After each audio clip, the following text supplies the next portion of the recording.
Halo guys, Misteri Nusantara Dunia kali ini akan menceritakan tentang misteri keberadaan Atlantis, di mana saat ini masih menjadi misteri dan belum terungkap. Apakah Atlantis itu dulu pernah ada atau sekedar mitos? Oh ya guys, sebelum tonton video ini, jangan lupa untuk subscribe, komen, share, dan nyalakan notifikasinya supaya kamu gak ketinggalan video-video misteri menarik lainnya. Jika video ini bermanfaat, jangan di skip dan tonton videonya sampai selesai supaya kalian gak penasaran. Yuk kita bahas dan tonton bersama. Mitos tentang peradaban Atlantis pertama kali dicetuskan oleh seorang filsafat Yunani kuno bernama Plato yang hidup di abad 427 hingga 347 sebelum Masehi dalam buku Critias dan Timaeus. Dalam buku Timaeus, Plato menceritakan bahwa di hadapan Selat Mainstein Haigelisi ada sebuah pulau yang sangat besar. Dari sana kalian dapat pergi ke pulau lainnya. Di depan pulau-pulau itu adalah seluruhnya daratan yang dikelilingi laut samudra. Itu adalah kerajaan Atlantis. Ketika itu Atlantis baru akan melancarkan perang besar dengan Athena. Namun di luar dugaan, Atlantis tiba-tiba mengalami gempa bumi dan banjir. Tidak sampai sehari semalam, tenggelam sama sekali di dasar laut. Negara besar yang melampaui peradaban tinggi lenyap dalam semalam. Di bagian lain pada buku Critias adalah adik sepupu dari Critias, mengisahkan tentang Atlantis. Critias adalah murid dari ahli filsafat Socrates. 3 kali ia menekankan keberadaan Atlantis dalam dialog. Kisahnya berasal dari cerita lisan Jupe, yaitu moyang lelaki Critias. Sedangkan Jupe juga mendengarnya dari seorang penyair Yunani bernama Solon yang hidup di abad 639 hingga 559 sebelum Masehi. Solon adalah yang paling bijaksana di antara 7 mahabijak Yunani kuno. Suatu kali ketika Solon berkeliling Mesir, dari tempat memujaan makam leluhur mengetahui legenda Atlantis. Garis besar kisah pada buku tersebut, ada sebuah daratan raksasa di atas Samudra Atlantik arah barat Laut Tengah yang sangat jauh, yang bangga dengan peradabannya yang menakjubkan. Ia menghasilkan emas dan perak yang tak terhitung banyaknya. Istana dikelilingi oleh tembok emas dan dibagari oleh dinding perak. Dinding tembok dalam istana bertahtakan emas, cemerlang dan megah. Di sana tingkat perkembangan peradabannya memukau orang.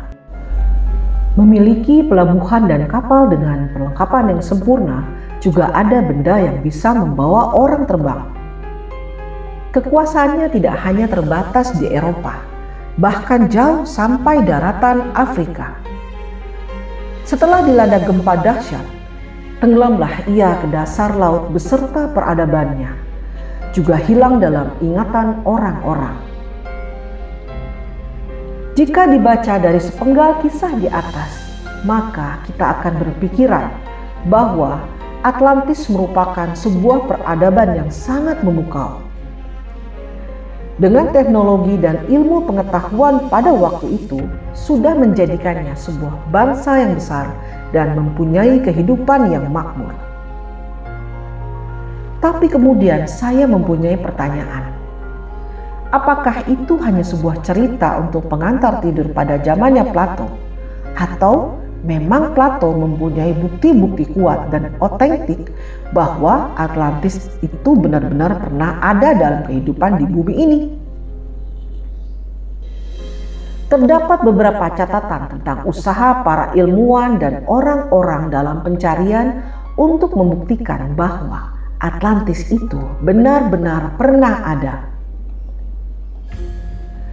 Menurut perhitungan versi Plato, waktu tenggelamnya kerajaan Atlantis kurang lebih 11.150 tahun yang silam. Plato pernah beberapa kali mengatakan keadaan kerajaan Atlantis diceritakan turun-temurun, sama sekali bukan rekaannya sendiri. Plato bahkan pergi ke Mesir minta petunjuk biksu dan rahib terkenal setempat waktu itu. Guru Plato yaitu Socrates, ketika membicarakan tentang kerajaan Atlantis juga menekankan, karena hal itu adalah nyata, nilainya jauh lebih kuat dibanding kisah yang direkayasa. Jika semua yang diutarakan Plato memang benar-benar nyata, maka sejak 12.000 tahun silam, manusia sudah menciptakan peradaban. Namun, di manakah kerajaan Atlantis itu? Sejak ribuan tahun silam, orang-orang menaruh minat yang sangat besar terhadap hal ini. Hingga abad ke-20, sejak tahun 1960-an, Laut Bermuda yang terletak di bagian barat Samudra Atlantik di Kepulauan Bahama dan laut di sekitar Kepulauan Florida pernah berturut-turut ditemukan keajaiban yang menggemparkan dunia. Suatu hari di tahun 1968, Kepulauan Bimini di sekitar Samudra Atlantik di gugusan Pulau Bahama. Laut tenang dan bening bagaikan kaca yang terang, tembus pandang hingga ke dasar laut. Beberapa penyelam dalam perjalanan kembali ke Kepulauan Bimini, tiba-tiba ada yang menjerit kaget. Di dasar laut ada sebuah jalan besar. Beberapa penyelam secara bersamaan terjun ke bawah. Ternyata memang ada sebuah jalan besar membentang tersusun dari batu raksasa. Itu adalah sebuah jalan besar yang dibangun dengan menggunakan batu persegi panjang dan poligon. Besar kecilnya batu dan ketebalan tidak sama, namun penyusunannya sangat rapi. Konturnya cemerlang. Apakah ini merupakan jalan posnya kerajaan Atlantis? Awal tahun 70-an, di sekitar Kepulauan Yaswell, Samudra Atlantik, sekelompok peneliti telah mengambil inti karang dengan mengebor pada kedalaman 800 meter di dasar laut. Atas ungkapan ilmiah, tempat itu memang benar-benar sebuah daratan pada 12.000 tahun silam. Kesimpulan yang ditarik atas dasar teknologi ilmu pengetahuan begitu mirip seperti yang dilukiskan Plato. Namun, apakah di sini tempat tenggelamnya kerajaan Atlantis? Tahun 1974, sebuah kapal peninjau laut Uni Soviet telah membuat 8 lembar foto yang jika disatukan membentuk sebuah bangunan kuno mahakarya manusia. Apakah ini dibangun oleh orang Atlantis? Tahun 1979, ilmuwan Amerika dan Prancis dengan peranti instrumen yang sangat canggih menemukan piramida di dasar laut segitiga maut Laut Bermuda. Panjang piramida kurang lebih 300 meter, tinggi kurang lebih 200 meter. Puncak piramida dengan permukaan samudra hanya berjarak 100 meter, lebih besar dibanding piramida Mesir.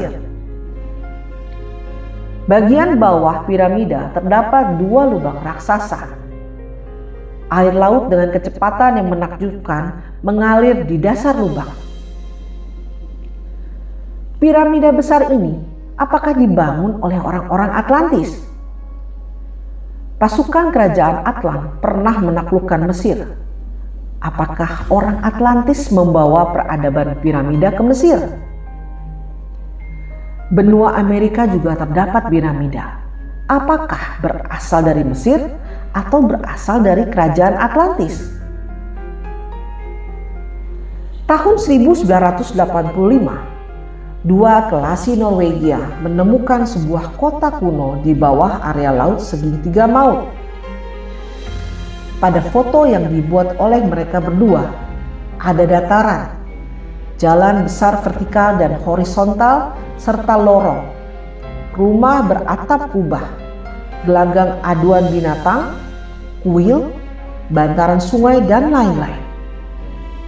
Mereka berdua mengatakan mutlak percaya terhadap apa yang mereka temukan itu adalah benua Atlantis, seperti yang dilukiskan oleh Plato.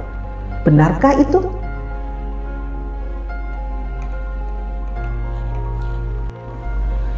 Yang lebih menghebohkan lagi adalah penelitian yang dilakukan oleh Ariso Santos, seorang ilmuwan asal Brazil. Santos menegaskan bahwa Atlantis itu adalah wilayah yang sekarang ini disebut Indonesia. Dalam penelitiannya selama 30 tahun yang ditulis dalam sebuah buku Atlantis, The Lost Continent Finally Found, The Definitive Localizations of Plato's Lost Civilization, dia menampilkan 33 perbandingan seperti luas wilayah, cuaca, kekayaan alam, gunung berapi, dan cara bertani, yang akhirnya menyimpulkan bahwa Atlantis itu adalah Indonesia. Sistem terasisasi sawah yang khas Indonesia menurutnya ialah bentuk yang diadopsi oleh Candi Borobudur, piramida di Mesir, dan bangunan kuno Aztec di Meksiko. Santos menetapkan bahwa pada masa lalu Atlantis itu merupakan benua yang membentang dari bagian selatan India, Sri Lanka, Sumatera, Jawa, Kalimantan, terus ke arah timur dengan Indonesia yang sekarang sebagai pusatnya. Di wilayah itu terdapat puluhan gunung berapi yang aktif dan dikelilingi oleh samudra yang menyatu bernama Oriental, terdiri dari Samudra Hindia dan Samudra Pasifik. Sedangkan menurut Plato, Atlantis merupakan benua yang hilang akibat letusan gunung berapi yang secara bersamaan meletus. Pada masa itu, sebagian besar bagian dunia masih diliput oleh lapisan-lapisan es.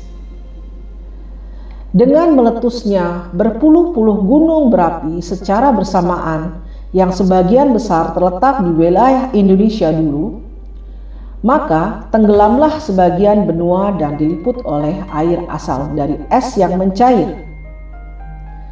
Di antaranya letusan Gunung Meru di India Selatan dan Gunung Semeru atau Sumeru atau Mahameru di Jawa Timur. Lalu letusan gunung berapi di Sumatera yang membentuk Danau Toba dengan Pulau Samosir, yang merupakan puncak gunung yang meletus pada saat itu. Letusan yang paling dahsyat di kemudian hari adalah Gunung Krakatau atau Krakatoa yang memecah bagian Sumatera dan Jawa dan lain-lainnya, serta membentuk selat dataran Sunda. Santos berbeda dengan Plato mengenai lokasi Atlantis. Ilmuwan Brazil itu berargumentasi bahwa pada saat terjadinya letusan berbagai gunung berapi itu menyebabkan lapisan es mencair dan mengalir ke samudra sehingga luasnya bertambah. Air dan lumpur berasal dari abu gunung berapi tersebut, membebani samudra dan dasarnya, mengakibatkan tekanan luar biasa kepada kulit bumi di dasar samudra, terutama pantai benua. Tekanan ini mengakibatkan gempa. Gempa diperkuat lagi oleh gunung-gunung yang meletus, kemudian secara beruntun dan menimbulkan gelombang tsunami yang dahsyat. Santos menamakannya Heinrich Events. Dalam usaha mengemukakan pendapat berdasarkan kepada sejarah dunia, tampak Plato telah melakukan dua kehilafan. Pertama, mengenai bentuk atau posisi bumi yang katanya datar. Kedua, mengenai letak benua Atlantis yang katanya berada di Samudra Atlantik yang ditentang oleh Santos. Penelitian militer Amerika Serikat di wilayah Atlantik terbukti tidak berhasil menemukan bekas-bekas benua yang hilang itu. Oleh karena itu, tidaklah semena-mena ada peribahasa yang berkata, amicus Plato sed magis amica veritas. Artinya, saya senang kepada Plato, tetapi saya lebih senang kepada kebenaran. Namun, ada beberapa keadaan masa kini yang antara Plato dan Santos sependapat. Yakni pertama, bahwa lokasi benua yang tenggelam itu adalah Atlantis dan oleh Santos dipastikan sebagai wilayah Republik Indonesia.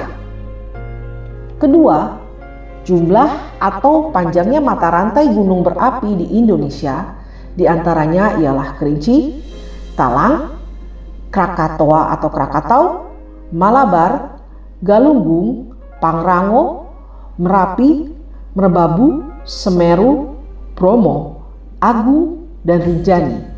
Sebagian dari gunung itu telah atau sedang aktif kembali. Ini ada lagi yang lebih unik dari Santos dan kawan-kawan tentang usaha untuk menguak misteri Atlantis. Sarjana Barat secara kebetulan menemukan seseorang yang mampu mengingat kembali dirinya sebagai orang Atlantis di kehidupan sebelumnya, Ingrid Bennett. Beberapa penggal kehidupan dan kondisi sosial dalam ingatannya masih membekas. Sebagai masukan agar bisa merasakan secara gamblang peradaban tinggi Atlantis.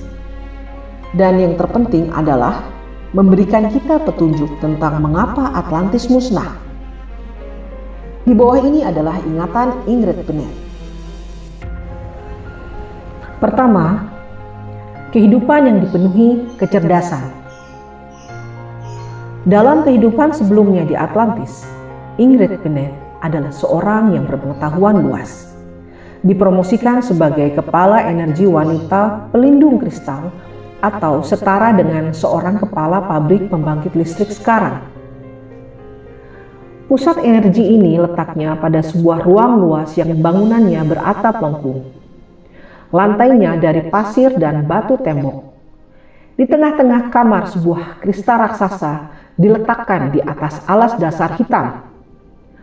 Fungsinya adalah menyalurkan energi ke seluruh kota. Tugasnya melindungi kristal tersebut. Pekerjaan ini tak sama dengan sistem operasional pabrik sekarang. Tapi dengan menjaga keteguhan dalam hati, memahami jiwa sendiri merupakan bagian penting dalam pekerjaan. Ini adalah sebuah instalasi yang dikendalikan dengan jiwa. Ada seorang lelaki yang cerdas dan pintar. Ia adalah pelindung mereka. Pelindung lainnya wanita. Rambutnya panjang berwarna emas. Rambut digelung dengan benda rajutan emas, persis seperti zaman Yunani. Rambut disanggul tinggi dengan gulungan bengkok jatuh bergerai di atas punggung. Setiap hari rambutnya ditata oleh ahli penata rambut. Ini adalah sebagian pekerjaan rutin. Filsafat yang diyakini orang Atlantis adalah bahwa tubuh merupakan kuilnya jiwa. Oleh karena itu, sangat memperhatikan kebersihan tubuh dan cara berbusana. Ini merupakan hal yang utama dalam kehidupan. Ia mengenakan baju panjang tembus pandang, menggunakan daun pita emas yang diikat di pinggang belakang setelah disilang di depan dada. Lelaki berpakaian rok panjang juga pendek. Sebagian orang memakai topi, sebagian tidak. Semuanya dibuat dengan bahan putih bening yang sama. Seperti pakaian seragam, namun di masa itu sama sekali tidak dibedakan. Mengenakan ini hanya menunjukkan sebuah status, melambangkan kematangan jiwa. Ada juga yang mengenakan pakaian warna lain, namun dari bahan bening yang sama. Mereka mengenakan pakaian yang berwarna karena bertujuan untuk pengobatan. Hubungannya sangat besar dengan ketidakseimbangan pusat energi tubuh. Warna yang spesifik memiliki fungsi pengobatan. Kedua, berkomunikasi dengan hewan. Ingrid Bennett sering pergi mendengarkan nasihat lumba-lumba. Lumba-lumba hidup di sebuah tempat yang dibangun khusus untuk mereka. Sebuah area danau besar yang indah, mempunyai undakan raksasa yang menembus ke tengah danau. Pilar dua sisi undakan adalah tiang yang megah. Sedangkan area danau dihubungkan dengan laut melalui terusan besar. Di siang hari lumba-lumba berenang di sana, bermain-main. Setelah malam tiba, kembali ke lautan luas. Lumba-lumba bebas berkeliaran, menandakan itu adalah tempat yang sangat istimewa. Lumba-lumba adalah sahabat karib dan penasihatnya. Mereka sangat pintar dan merupakan sumber keseimbangan serta keharmonisan masyarakat. Hanya sedikit orang pergi mendengarkan bahasa intelek lumba-lumba. Ia sering berenang bersama mereka, mengelus mereka, bermain-main dengan mereka, serta mendengarkan nasihat mereka. Mereka sering bertukar pikiran melalui telepati. Energi mereka membuat Ingrid penuh vitalitas sekaligus memberinya kekuatan. Ia dapat berjalan-jalan sesuai keinginan hati. Misalnya, jika ia ingin pergi ke padang luas yang jauh jaraknya, ia memejamkan mata dan memusatkan pikiran pada tempat tersebut. Akan ada suara mung yang ringan. Ia membuka mata, maka ia sudah berada di tempat itu.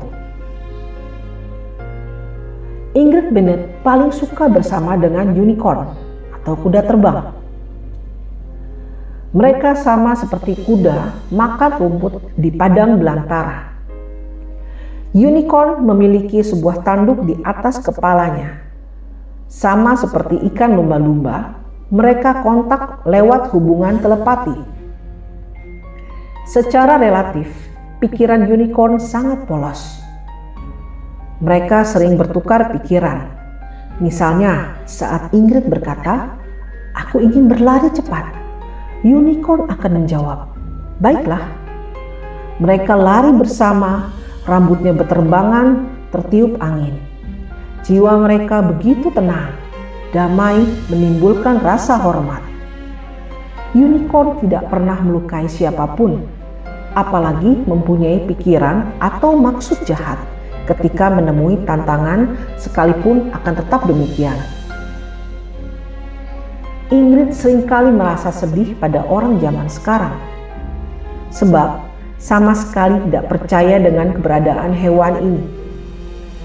Ada seorang pembina jiwa mengatakan kepadanya, saat ketika kondisi dunia kembali pada keseimbangan dan keharmonisan, semua orang saling menerima, saling mencintai, saat itu unicorn akan kembali. Ketiga, lingkungan yang indah permai. Di timur Laut Atlantis terdapat sebidang padang rumput yang sangat luas. Padang rumput ini menyebarkan aroma wangi yang lembut, dan Ingrid suka bermeditasi di sana. Aromanya begitu hangat. Kegunaan dari bunga segar sangat banyak, maka ditanam secara luas. Misalnya, bunga yang berwarna biru dan putih ditanam bersama. Ini bukan saja sangat menggoda secara visual, sangat dibutuhkan buat efektivitas getaran. Padang rumput ini dirawat oleh orang yang mendapat latihan khusus dan berkualitas tinggi serta kaya pengetahuan. Ahli ramuan mulai merawat mereka sejak tunas, kemudian memetik dan mengekstrak sari pati kehidupannya.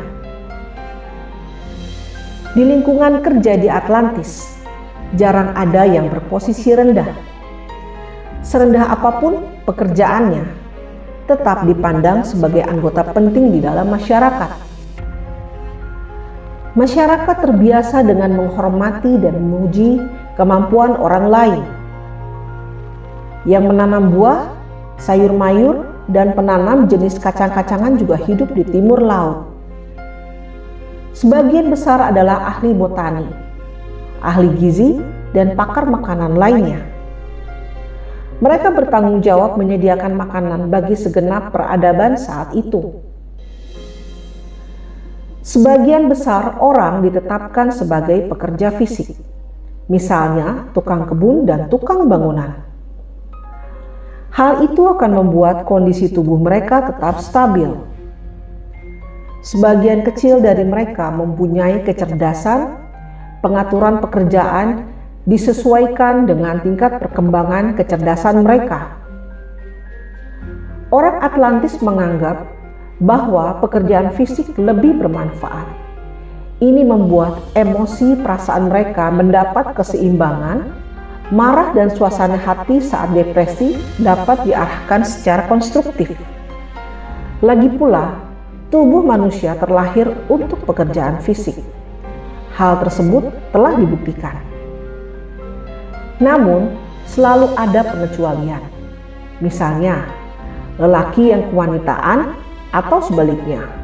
Pada akhirnya, orang pintar akan membimbing orang-orang ini bekerja yang sesuai dengan kondisi mereka.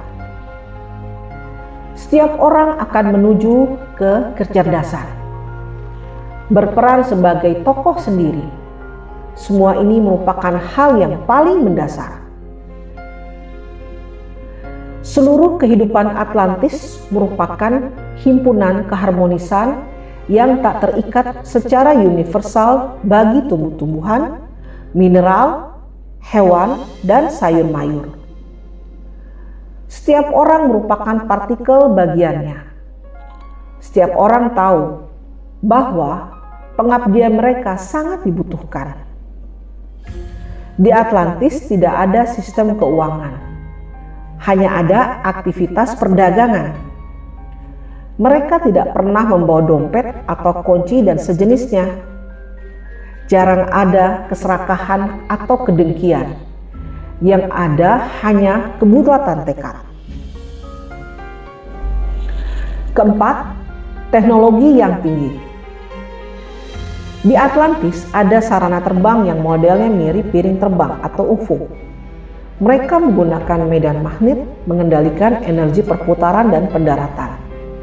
Sarana hubungan jenis ini biasa digunakan untuk perjalanan jarak jauh. Perjalanan jarak pendek hanya menggunakan katrol yang dapat ditumpangi 2 orang. Ia mempunyai sebuah mesin yang mirip seperti kapal hidrofoil. Prinsip kerja sama dengan alat terbang, juga menggunakan medan energi magnet. Yang lainnya seperti makanan, komoditi rumah tangga, atau barang-barang yang berukuran besar diangkut dengan cara yang sama menggunakan alat angkut besar yang disebut submersible. Atlantis adalah sebuah peradaban yang sangat besar. Mereka berkomunikasi menggunakan kapal untuk menyiarkan berita ke berbagai daerah. Sebagian besar informasi diterima oleh orang pintar melalui respons batin. Mereka memiliki kemampuan menerima dengan cara yang istimewa. Ini mirip dengan stasiun satelit penerima dan sangat akurat. Maka pekerjaan mereka adalah duduk dan menerima informasi yang disalurkan dari tempat lain. Sebenarnya dalam pekerjaan, cara Ingrid mengoperasikan kristal besar juga dikerjakan melalui hati. Kelima, pengobatan yang maju. Dalam peradaban ini, tidak ada penyakit yang parah. Metode pengobatan yang digunakan semuanya menggunakan kristal, warna, musik, pewangian, dan paduan ramuan dengan mengembangkan efektivitas pengobatan secara keseluruhan. Pusat pengobatan adalah sebuah tempat yang banyak kamarnya. Saat penderita masuk, sebuah warna akan dicatat di tembok. Lalu pasien diarahkan ke sebuah kamar khusus untuk menentukan pengobatan. Di kamar pertama, asisten yang terlatih baik dan berpengetahuan luas tentang pengobatan akan mendeteksi frekuensi getaran pada tubuh pasien. Informasi dialihkan ke kamar lainnya. Di kamar tersebut, sang pasien akan berbaring di atas granit yang datar. Sedangkan asisten lainnya akan mengatur rancangan pengobatan yang sesuai untuk pasien. Setelah itu, kamar akan dipenuhi musik terapi. Kristal khusus akan diletakkan di pasien. Seluruh kamar penuh dengan wewangian yang lembut. Terakhir akan tampak sebuah warna. Selanjutnya, pasien diminta merenung agar energi pengobatan meresap ke dalam tubuh. Dengan demikian, semua indera yang ada akan sehat kembali. Warna menyembuhkan indera penglihatan. Aroma tumbuh-tumbuhan menyembuhkan indera penciuman. Musik yang merdu menyembuhkan indera pendengaran. Dan terakhir, air murni menyembuhkan indera perasa. Saat meditasi selesai, harus minum air dari tabung. Energinya sangat besar, bagaikan seberkas sinar, menyinari tubuh dari atas hingga ke bawah. Seluruh tubuh bagai telah terpenuhi. Teknik pengobatan selalu berkaitan dengan medan magnet dan energi matahari, sekaligus merupakan pengobatan secara fisik dan kejiwaan. Keenam, pendidikan anak yang ketat. Saat bayi masih dalam kandungan, sudah diberikan suara, musik, serta bimbingan kecerdasan pada zaman itu. Semasa dalam kandungan, orang pintar akan memberikan pengarahan kepada orang tua sang calon anak. Sejak sang bayi lahir, orang tua merawat dan mendidiknya di rumah, menyayangi dan mencintai anak mereka. Di siang hari, anak-anak akan dititipkan di tempat penitipan anak, mendengar musik di sana, melihat getaran warna dan cerita-cerita yang berhubungan dengan cara berpikiran positif dan kisah bertema filosofis. Pusat pendidikan anak terdapat di setiap tempat. Anak-anak dididik untuk menjadi makhluk hidup yang memiliki intelijensi sempurna. Belajar membuka pikiran agar jasmani dan rohani mereka bisa bekerja sama. Di tahap perkembangan anak, orang pintar memegang peranan yang sangat besar. Pendidik mempunyai posisi terhormat dalam masyarakat Atlantis. Biasanya baru bisa diperoleh ketika usia mencapai 60-120 tahun, tergantung pertumbuhan intelijensi, dan merupakan tugas yang didambakan setiap orang. Di seluruh wilayah, setiap orang menerima pendidikan sejak usia 3 tahun. Mereka menerima pendidikan di dalam gedung bertingkat. Di depan gedung sekolah terdapat lambang pelangi. Pelangi adalah lambang pusat bimbingan. Pelajaran utamanya adalah mendengar dan melihat. Sang murid santai berbaring atau duduk, sehingga ruas tulang belakang tidak mengalami tekanan. Metode lainnya adalah merenung. Mata ditutup dengan perisai mata. Dalam perisai mata ditayangkan berbagai macam warna. Pada kondisi merenung, metode visualisasi seperti ini sangat efektif. Bersamaan itu juga diberi pita kaset bawah sadar. Saat tubuh dan otak dalam keadaan rileks, pengetahuan mengalir masuk ke bagian memori otak besar. Ini merupakan salah satu metode belajar yang paling efektif, sebab ia telah menutup semua jalur informasi yang dapat mengalihkan perhatian. Orang pintar membimbing si murid, tergantung tingkat kemampuan menyerap sang anak. dan memudahkan melihat bakat tertentu yang dimilikinya. Dengan begini, setiap anak memiliki kesempatan yang sama mengembangkan potensinya. Pemikiran maju yang positif dan frekuensi getaran merupakan kunci utama dalam masa belajar dan meningkatkan atau mendorong wawasan sanubari terbuka. Semakin tinggi tingkat frekuensi getaran pada otak, maka frekuensi getaran pada jiwa semakin tinggi. Semakin positif kesadaran inherent, maka semakin mencerminkan kesadaran ekstrinsik maupun kesadaran terpendam. Ketika keduanya serasi, akan membuka wawasan dunia yang positif. Jika keduanya tidak serasi, maka orang akan hanyut pada keserakahan dan kekuasaan. Bagi orang Atlantis, mengendalikan daya pikir orang lain adalah cara hidup yang tak beradab, dan ini tidak dibenarkan. Dalam buku sejarah mereka pernah merasa tidak aman dan tenang. Karakter leluhur mereka yang tak beradab masih saja mempengaruhi masyarakat pada waktu itu. Misalnya, memilih binatang untuk percobaan. Namun, kaidah intelijensi dengan keras melarang mencampuri kehidupan orang lain. Meskipun mereka tahu ada risikonya, namun mereka tidak boleh memaksa atau menghukum orang lain. Sebab setiap orang harus bertanggung jawab atas perkembangan sanubarinya sendiri. Pada masyarakat itu, rasa tidak aman adalah demi untuk mendapatkan keamanan. Filsafat seperti ini sangat baik dan sangat dihormati orang-orang ketika itu. Ketujuh, kiamat yang melanda Atlantis. Ingrid Bennett tidak bersuami. Pada waktu itu, orang-orang tidak ada ikatan perkawinan. Jika Anda bermaksud mengikat seseorang, maka akan melaksanakan sebuah upacara pengikatan. Pengikatan tersebut sama sekali tidak ada efek hukum atau kekuatan yang mengikat, hanya berdasarkan pada perasaan hati.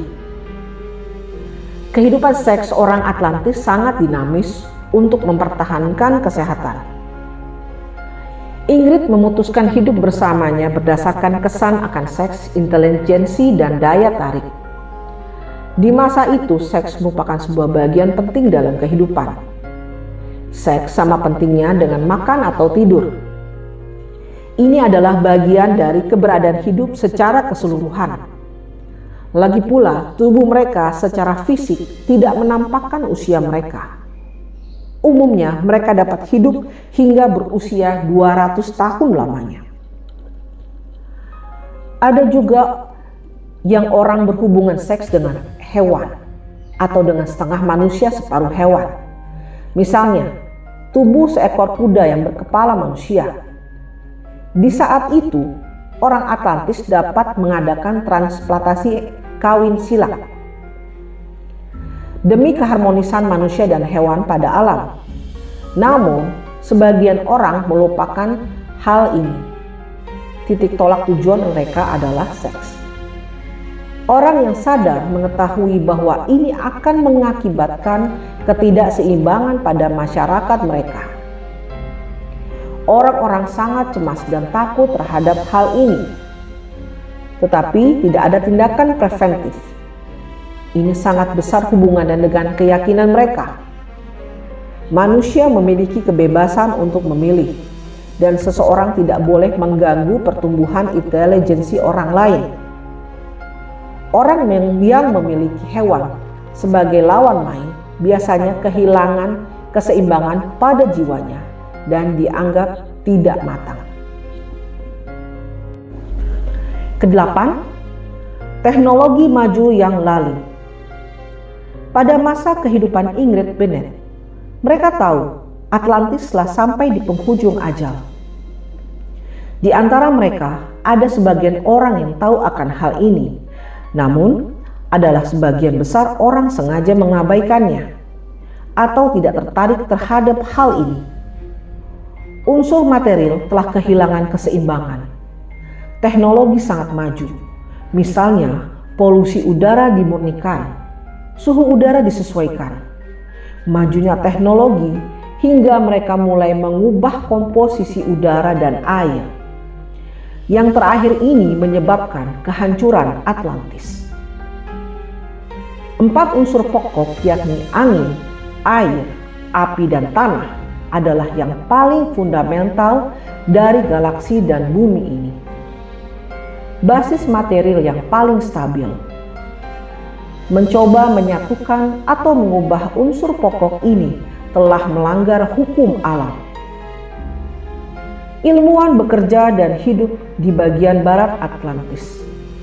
Mereka mengalah pada keserakahan demi kekuasaan dan kehormatan pribadi, bermaksud mengendalikan 4 unsur pokok.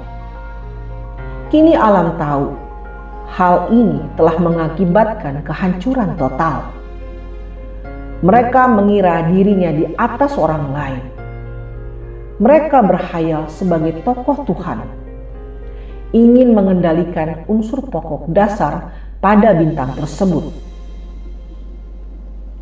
9. Menjelang hari kiamat. Ramalan kiamat pernah beredar secara luas, namun hanya orang yang pintar dan yang mengikuti jalan spiritual yang tahu penyebabnya. Akhir dari peradaban mereka hanya disebabkan oleh segelintir manusia. Ramalan mengatakan, bumi akan naik, daratan baru akan muncul, semua orang mulai berjuang lagi. Hanya segelintir orang bernasib mujur akan hidup. Mereka akan menyebar ke segala penjuru di daratan baru, dan kisah Atlantis akan turun-temurun. Kami akan kembali ke masa lalu. Menarik pelajaran, lumba-lumba pernah memberitahu mereka hari kiamat akan tiba. Mereka tahu saat-saat tersebut semakin dekat, sebab telah 2 pekan tidak bertemu lumba-lumba. Mereka memberitahu saat mereka akan pergi ke sebuah tempat yang tenang dan menjaga bola kristal. Lumba-lumba memberitahu mereka dapat pergi dengan aman ke barat. Banyak orang meninggalkan Atlantis mencari daratan baru. Sebagian pergi sampai ke Mesir. Ada juga menjelang kiamat meninggalkan Atlantis dengan kapal perahu ke daratan baru yang tidak terdapat di peta. Daratan-daratan ini bukan merupakan bagian dari peradaban mereka. Oleh karena itu, tidak dalam perlindungan mereka. Banyak yang merasa kecewa dan meninggalkan mereka, aktif mencari lingkungan yang maju dan aman. Oleh karenanya, Atlantis nyaris tidak ada pendatang. Namun, setelah perjalanan segelintir orang hingga ke daratan yang aneh, mereka kembali dengan selamat. Dan keadaan negerinya paling tidak telah memberitahu kami pengetahuan tentang kehidupan di luar Atlantis. Ingrid memilih tetap tinggal, memastikan kristal energi tidak mengalami kerusakan apapun. Hingga akhir, kristal selalu menyuplai energi ke kota. Saat beberapa pekan terakhir, kristal ditutup oleh pelindung transparan yang dibuat dari bahan khusus. Mungkin suatu saat nanti ia akan ditemukan dan digunakan sekali lagi untuk maksud baik. Saat kristal ditemukan, ia akan membuktikan peradaban Atlantis, sekaligus menyingkap misteri lain yang tak terungkap selama beberapa abad. Ingrid masih tetap ingat hari yang terpanjang, hari terakhir, detik terakhir, bumi kandas, gempa bumi, lentusan gunung berapi, bencana kebakaran. Lempeng bumi saling bertabrakan dengan keras. Bumi sedang mengalami kehancuran. Orang-orang di dalam atap lengkung bangunan kristal bersikap menyambut saat kedatangannya. Jiwanya sangat tenang. Sebuah gedung berguncang keras. Ingrid ditarik seseorang ke atas tembok. Mereka saling berpelukan.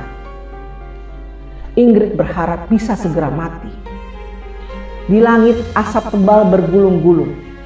Ingrid melihat lahar bumi menyembur. Kobaran api merah mewarnai langit. Ruang dalam rumah penuh dengan asap. Mereka merasa sangat sesak. Lalu Ingrid pingsan. Selanjutnya, Ingrid ingat rohnya terbang ke arah terang. Ia memandang ke bawah dan terlihat daratan sedang tenggelam. Air laut bergelora menelan segalanya. Orang-orang lari ke segala penjuru. Jika tidak ditelan air dahsyat, pasti jatuh ke dalam kawah api. Ingrid mendengar dengan jelas suara jeritan. Bumi seperti sebuah cerek air raksasa yang mendidih, bagai seekor binatang buas yang kelaparan, menggigit dan menelan semua buruannya. Air laut telah menenggelamkan daratan. Ke-10, sumber kehancuran. Lewat ingatan Ingrid Bennett, diketahui tingkat perkembangan teknologi bangsa Atlantis berbeda sekali dengan peradaban kita sekarang. Bahkan pengalamannya akan materi berbeda dengan ilmu pengetahuan modern. Sebaliknya, mirip dengan ilmu pengetahuan Tiongkok kuno, berkembang dengan cara yang lain. Peradaban seperti ini jauh melampaui peradaban sekarang. Mendengarnya saja seperti membaca novel fiktif. Bandingkan dengan masa kini, kemampuan jiwa bangsa Atlantis sangat diperhatikan. Bahkan mempunyai kemampuan supernormal, mampu berkomunikasi dengan hewan. Yang diperhatikan orang sekarang adalah pintar dan berbakat, dicekoki berbagai pengetahuan, namun mengabaikan kekuatan dalam. Bangsa Atlantis mementingkan intelijensi jiwa dan tubuh untuk mengembangkan seluruh potensi terpendam pada tubuh manusia. Hal ini membuat peradaban mereka bisa berkembang pesat dalam jangka panjang dan penyebab utama tidak menimbulkan gejala ketidakseimbangan. Mengenai punahnya peradaban Atlantis layak direnungkan orang sekarang. Plato menggambarkan kehancuran Atlantis dalam dialognya sebagai berikut. Hukum yang diterapkan Dewa Laut membuat rakyat Atlantis hidup bahagia. Keadilan Dewa Laut mendapat penghormatan tinggi dari seluruh dunia. Peraturan hukum diukir di sebuah tiang tembaga oleh raja-raja masa sebelumnya. Tiang tembaga diletakkan di tengah di dalam pulau kuil Dewa Laut. Namun, masyarakat Atlantis mulai bejat. Mereka yang pernah memuja dewa palsu menjadi serakah, maunya hidup enak, dan menolak kerja dengan hidup berfoya-foya dan serba mewah. Plato yang acap kali sedih terhadap sifat manusia mengatakan, pikiran sekilas yang suci murni perlahan kehilangan warnanya dan diselimuti oleh gelora nafsu iblis.